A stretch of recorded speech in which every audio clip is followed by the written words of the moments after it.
Pierre-François Kamanou. Je vais intervenir en ma qualité de président du REPTIC. Hier, c'était en tant que directeur général de GTS Infotel. Alors, rapidement, si je prends la parole, en fait, c'est pour apporter quelques contributions. En complément à l'intervention de l'opérateur historique Camtel, que j'ai bien apprécié d'ailleurs. Donc, je voudrais faire quelques contributions au niveau de la réduction de la fracture numérique en termes de connectivité et d'usage des services que M. Ngaï a très bien présenté également. La première, je l'extrais d'ailleurs, je vais l'extrait des propositions que le REPTIC avait faites en son temps, c'était en novembre 2025, des propositions de mesures prioritaires pour la relance du secteur du numérique et de la promotion de l'emploi jeune. Donc nous avions émis un certain nombre de propositions qu'on a soumises au pouvoir public.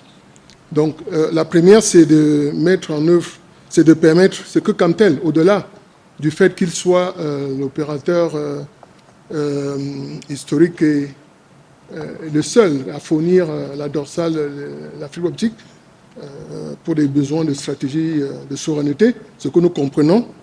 Mais je pense qu'il est important que Camtel également, justement, fort de sa position de souveraineté, fournisse un hub d'interconnexion aux autres opérateurs, notamment les opérateurs licenciés, n'est-ce pas? Parce que dans la loi, il y a des opérateurs privés qui n'arrivent pas à travailler, alors que Camtel a justement ce monopole-là, devrait faire travailler donc ces opérateurs locaux. Il y en a de deux types pour assurer donc une interconnectivité multicanal aux opérateurs d'accès Internet, les opérateurs privés qui fournissent donc la fibre optique, la FTTH ou la FTTO, ou la Fiber to Office ou Fiber to Home, pour fournir les IA, les opérateurs de data center également. Comme de ST Digital, on l'a dit, il y en a d'autres qui vont arriver.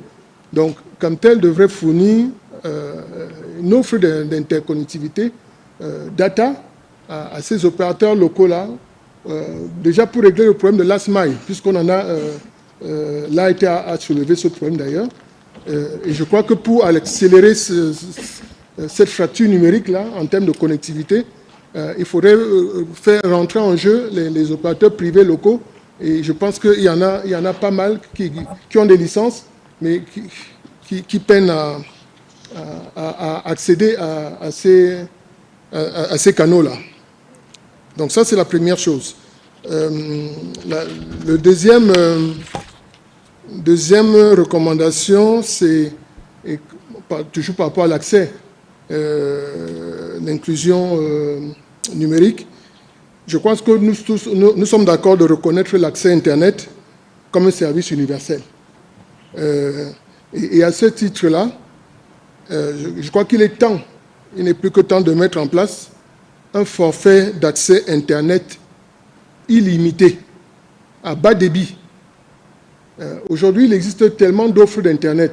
Vous pouvez prendre Internet pour une semaine, vous payez 1 000 francs, 2 000 francs, 3 000 francs. Ça n'a même pas atteint la semaine est finie et vous n'avez plus de connexion, vous êtes exclu. Alors que vous avez payé 2 000, vous avez payé 4 000 pour un certain débit et on vous exclut complètement sans débit. Alors que vous avez payé 5 000 pour 4 gigas, pour 10 gigas. Ces 10 gigas-là sont finis, vous ne savez pas comment c'est fini, mais on ne vous permet même pas de faire la messagerie, WhatsApp. Alors, la suggestion, elle est tout simple. Celui qui paye un forfait dans un mois, quel que soit le montant de ce forfait-là, devrait avoir un accès illimité au moins à 64 kilobits. Au moins à 64 kilobits sur le mois, ne serait-ce que pour faire la messagerie WhatsApp. Ça, c'est une recommandation que nous souhaitons mettre en place pour que, au moins, le client qui n'arrive plus à avoir le débit, il ne peut plus faire aller sur les réseaux sociaux, mais au moins il peut faire la messagerie WhatsApp. Au moins cela. Tu ne peux pas faire la messagerie SMS gratuite, Je rappelle que pour envoyer un SMS d'un réseau à un autre réseau, c'est 50 francs le SMS. C'est énorme. 50 francs le SMS aujourd'hui. Je pense qu'il y a un problème, monsieur le régulateur. Vous devrez, ça fait partie de l'inclusion. On exclut les pauvres, ceux qui ne peuvent pas avoir une connexion Internet. Ils ne peuvent même pas envoyer des SMS, justement, parce que ça coûte cher. C'est quand même, il y a là quelque chose une incongruité. Hein, on parle de l'accès Internet. Si justement on arrive à donner l'accès, la connectivité en zone rurale, permettez au moins aux gens de la zone rurale de pouvoir envoyer un SMS sans savoir, sans que ça lui coûte aussi cher.